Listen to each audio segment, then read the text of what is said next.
Bienvenue pour l'épisode numéro 3 de la décidologie par OpenOpal. Alors après avoir vu la gestion par consentement, puis la sollicitation d'avis, on va aujourd'hui aborder le niveau ceinture noire de la prise de décision collective en mode Opal. Ça s'appelle le partage d'intention.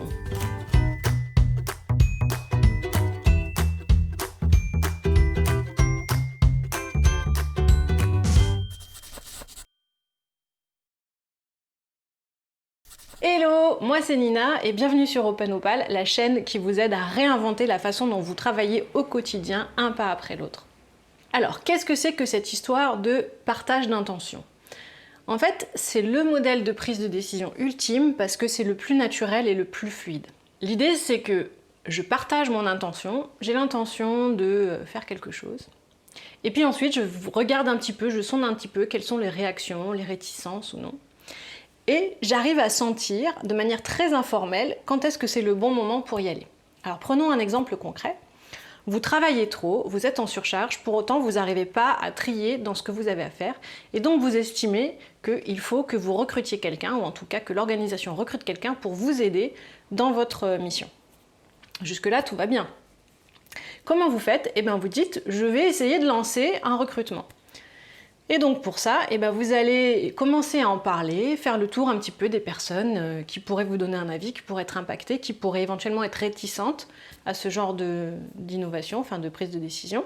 Si il se trouve que tout le monde est à peu près d'accord avec vous et vous rejoint et trouve effectivement que vous êtes complètement surchargé et que vous avez les sous, les moyens, la bande passante pour accueillir quelqu'un, vous allez exécuter, lancer le recrutement sans trop en faire toute une histoire.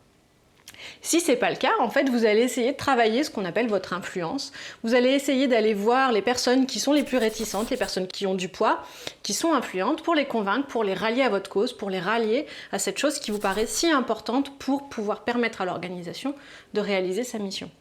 Et donc vous allez peut-être dans ce processus-là revoir votre idée initiale. Peut-être que ce ne sera pas un recrutement complet, mais un CDD ou un freelance. Ou peut-être qu'en fait, vous allez trouver quelqu'un dans l'équipe qui a un petit peu de temps pour vous aider et faire une réallocation comme ça des tâches pour vous soulager ponctuellement ou de manière un peu plus définitive parce que vous n'en pouvez plus. En tout cas, là où je veux en venir, c'est que vous n'allez pas prendre votre décision tout seul, vous allez quand même recueillir les avis de tout le monde, mais c'est quelque chose de beaucoup moins formel, de beaucoup plus spontané. Ça respecte toujours cette idée que la notion de la décision doit être prise par une personne, ça respecte toujours cette idée qu'on sollicite les personnes, mais ça introduit une notion en plus qui est celle de la hiérarchie d'influence qui s'installe dans les organisations Opal. Je ne sais pas si vous vous souvenez, mais on a fait une vidéo il y a quelques mois sur le fait que les organisations Opal ne sont pas horizontales. Je vous invite à aller la voir si vous n'avez pas vu, mais l'idée c'est que, en fait, on n'est pas dans l'horizontalité où tout le monde est égal, mais on prend en compte le fait qu'il y a des personnes qui aient plus d'influence. Et donc dans votre démarche, vous allez nécessairement aller chercher ces personnes-là en premier pour recueillir leur avis et essayer de les allier à votre envie. Et donc effectivement, si vous êtes quelqu'un d'influent, vous allez plus facilement prendre des décisions par vous-même. Mais vous serez aussi tout autant responsable. Si vous êtes quelqu'un de moins influent, vous allez spontanément vous limiter à des décisions qui restent dans un périmètre qui vous paraît juste vis-à-vis de votre rôle dans l'organisation.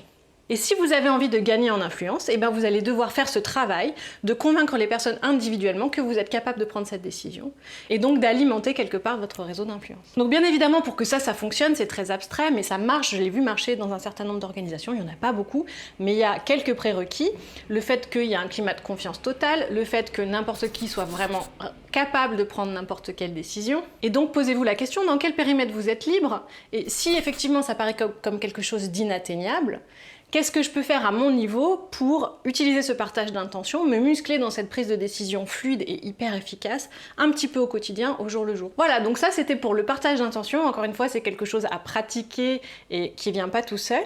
Dans la prochaine vidéo, on verra un petit peu dans quelle situation choisir laquelle des trois méthodes. Et en attendant de vous retrouver, mettez le pouce, inscrivez-vous à la chaîne et n'hésitez pas à nous faire coucou à OpenOpal. On est un collectif d'entraide pour les entrepreneurs, les dirigeants, il y a aussi des coachs, enfin tout le monde est le bienvenu. Toutes les personnes qui ont envie de faire émerger l'existence des organisations Opal sont les bienvenues pour nous rejoindre dans cette quête. À bientôt!